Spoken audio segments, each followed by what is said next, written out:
Welcome to the Tech Meme Ride Home for Monday, February 3rd, 2020. I'm Brian McCullough. Today, the end might truly be nigh for BlackBerry this time. Will the coronavirus mean we won't have an Apple event next month after all? Leaked video of the Galaxy Z Flip? Did Jeff Bezos succumb to Elon Musk envy? And why one of the most popular streaming services in the world is one you've probably never heard of. Here's what you missed today in the world of tech. Is the bell finally tolling for BlackBerry? BlackBerry, the company, says that TCL Communications will stop manufacturing BlackBerry-branded phones on August 31st, 2020, when its licensing deal comes to an end. TCL is, by the way, entering the smartphone market this year under its own brand. Quoting 9to5 Google, announced today on Twitter, BlackBerry Mobile is shutting down sales of its current Android phones on August 31st, 2020. This news comes almost 2 years after the last BlackBerry smartphone was announced, the BlackBerry HQ2 LE. BlackBerry's 15 minutes of fame in the Android market came with the reveal of the BlackBerry Key 1, an Android smartphone with a smaller display to make room for a full keyboard. That device essentially copied the design of classic BlackBerry smartphones, but with a more modern design, and of course, Android on board. In its announcement, BlackBerry confirms that all of its releases will continue to be supported by customer service and warranty service until August 2022. It's unclear how further Android updates will be handled, if at all, end quote. So, is BlackBerry really dead this time? It's kind of hard to say. It is a well-known brand, and as these things tend to go, folks do like to come in and use an old brand to get attention for some new device. BlackBerry itself could try to launch something new, but given the lackluster sales BlackBerries have had in recent years, one kind of wonders if that will happen anytime soon or at all. One also wonders what political staffers the world over will do if they no longer have BlackBerries. I guess it's time for our daily coronavirus segment. As I believe we said, Apple has been closing its corporate offices and some of its stores in China due to the virus outbreak, but the big question for Apple has really been twofold. Will device production get hit? And also, will sales of devices in mainland China suffer? Well, Apple analyst Ming-Chi Kuo thinks so, and he's lowered his Q1 iPhone shipment forecast by 10% to only 36 to 40 million. Quoting MacRumors, in his research note with TF International Securities, seen by MacRumors, Kuo added that smartphone shipments in the Chinese market declined by 50 to 60% year over year during the Chinese New Year holiday period, possibly due to declining consumer confidence in the country stemming from the coronavirus outbreak, end quote. MacRumors goes on to speculate that the expected launch of the iPhone SE 2 could be affected in some way, as that lower-cost device was supposed to go into production at the start of this month. One wonders if production is going on all cylinders at this point. On the other side of the world, Uber has suspended the accounts of 240 users in Mexico who may or may not have been driven around by two Uber drivers who may or may not have had the coronavirus at the time. So it turns out if you get driven by a suspectedly infected Uber driver, your Uber account could be suspended in an effort to prevent you from further spreading the virus, quoting Bloomberg. The users suspended had ridden with two drivers who came into contact with a possible coronavirus case, according to a statement posted to the company's Mexican Twitter account. To date, there have been no confirmed cases of the virus in the country. We will keep users and drivers informed with respect to any update of their accounts, the company said in a statement, adding that it will work in a coordinated manner with authorities. Mexico City's health ministry confirmed that an Uber driver had carried a passenger from Los Angeles infected with the coronavirus, based on information from U.S. authorities. The ministry said that of the suspected cases related to the passenger, hotel personnel, and from the driving company, none have developed symptoms in 10 days since contact. Cases will be monitored for 14 days, a statement added, end quote. At the time I write these words, Microsoft Teams is currently down worldwide. Teams is Microsoft's Slack competitor, and if you try to log in right now, you'll get an error message saying that the program can't connect to Microsoft servers via HTTPS. So, If you have an idea of how these things tend to work, you might be saying to yourself, I wonder if they forgot to renew a certificate. And well, quote, we've determined that an authentication certificate has expired, causing users to have issues using the service, explains Microsoft's outage notification. We're developing a fix to apply a new certificate to the service, which will remediate the impact, end quote. This is an embarrassing mistake for Microsoft to make for its flagship Office Hub software, especially as the company has started its own TV commercials for Teams recently. It's surprising to see Microsoft forget to renew a key certificate for Teams, especially when the company develops software like System Center Operations Manager to monitor for things like certificate expiration, end quote. So, oops, I guess. IT teams everywhere, you don't have to feel so bad about your most boneheaded screw-up today.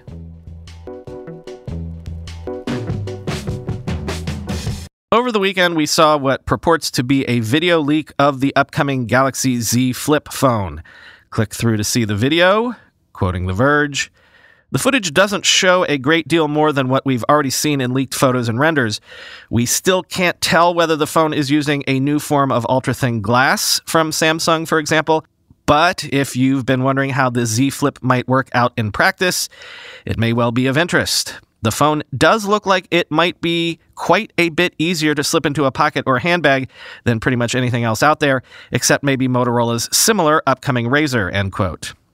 Well, I'm going to push back on that because I'll say this.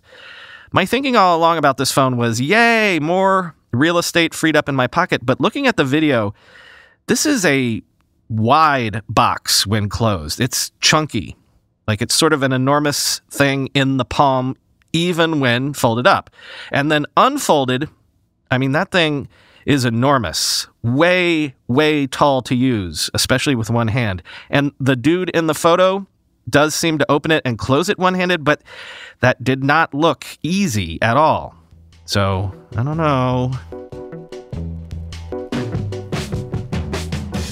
Might Disney be sitting on another interesting hand to play in the streaming wars? Disney will be reporting earnings tomorrow, so we might hear some interesting numbers then about things like Disney Plus subscriptions. But also, these numbers from Bloomberg are eye-raising. Quote, Hulu's domestic subscriptions spiked in the final 2 months of 2019, fueled by a package that included both Disney Plus and ESPN Plus for a total of $13 a month. Disney's bundling of the three services accounted for a significant share of Hulu signups in 2019, according to Antenna Analytics, a research firm that measures subscriber data for streaming companies.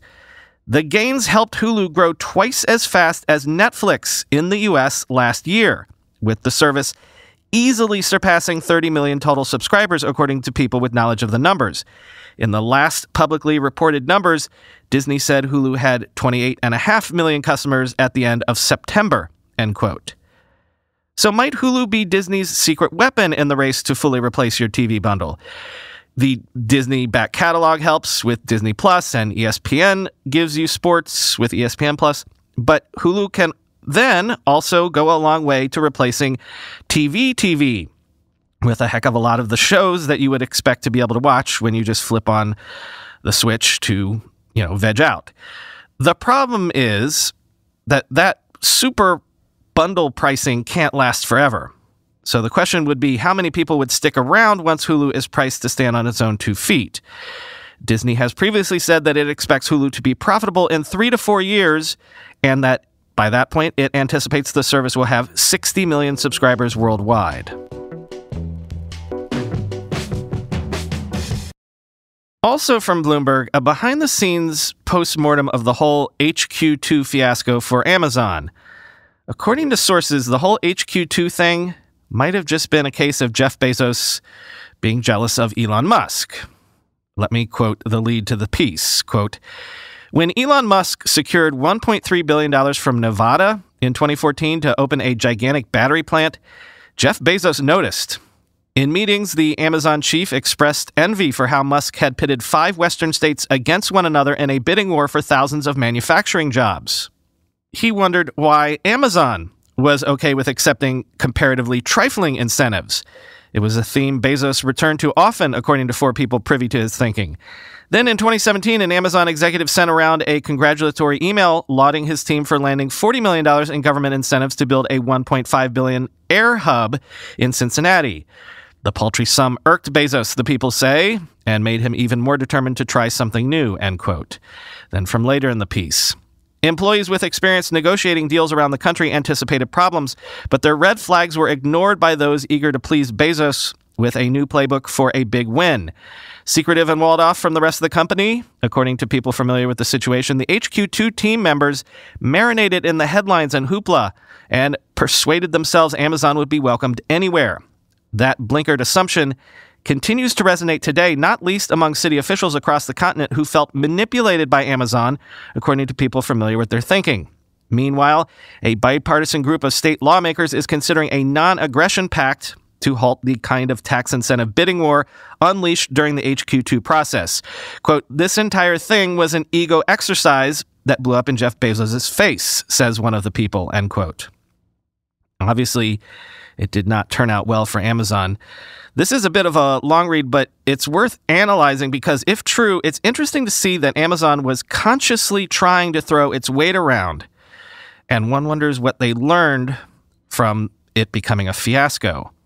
Some of the behind-the-scenes details about how Amazon basically shot itself in the foot by ignoring the intricacies of New York politics is interesting, too.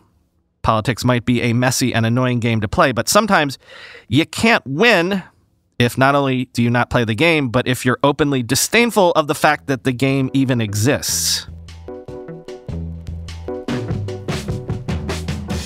Today I learned that the number 2 music streaming service globally behind Spotify is not Apple Music or Amazon or anyone you might think of. And actually, when I say that out loud, I'm not sure about framing it as the number 2 service, because Lord knows there's probably some Chinese music streaming service that dwarfs everybody. So scratch that, but go with me anyway. Let me tell you about a music streaming giant that I had never heard of before today, I'm embarrassed to say. It's called Gaana. It's the most popular music streaming service in India, which has 152 million monthly users, over half of Spotify's global user base, and double Apple Music's global count. Quote, "Indian consumers are flocking to Gaana, analysts say, because it has been built for them. It has a library of more than 45 million songs, mostly from India, and in more than 20 regional languages, including auto-tuned Punjabi language pop ballads, Hindi hip-hop, and devotional tunes for the Hindu monkey god Hanuman. While some of its international rivals also boast voluminous libraries of global hits, most lack the depth of regionally specific songs from India that Gaana offers. You have to understand the consumption habits by region and even by city," Gaana chief executive Prashant Agarwal said. Gaana has an edge over international rivals because, he said, its teams have more local knowledge, conducting research across the country to uncover emerging artists and unlikely listening trends, end quote. It also helps that as Indian consumers come online often for the first time, music is one of the first things they do on their smartphones or whatever. Indians listen to an average of 21 and a half hours of music a week, which is 20% higher than the global average. Gaana also seems to have a smart pricing scheme that fits the Indian market. There's the expected free version supported by advertising, but then the paid plans start at the equivalent of 17 cents per month. Spotify, by comparison, starts at the equivalent of 80 cents per month. And quoting from the piece one more time, "Gaana can charge less in part because, unlike its global rivals, the service doesn't have to worry about undermining its product if it charges significantly less in India than in other markets. Gaana's mostly Indian music is also less expensive to secure the rights for, analysts say. While international players are still newcomers, Gaana is leveraging the trove of data that it has collected on users' listening preferences to recommend new tunes," Mr. Agarwal said. "That is a bonus for first-time music streaming consumers who are unfamiliar with the interface," end quote. And finally today, you might have seen this make its way around the Twitters this weekend.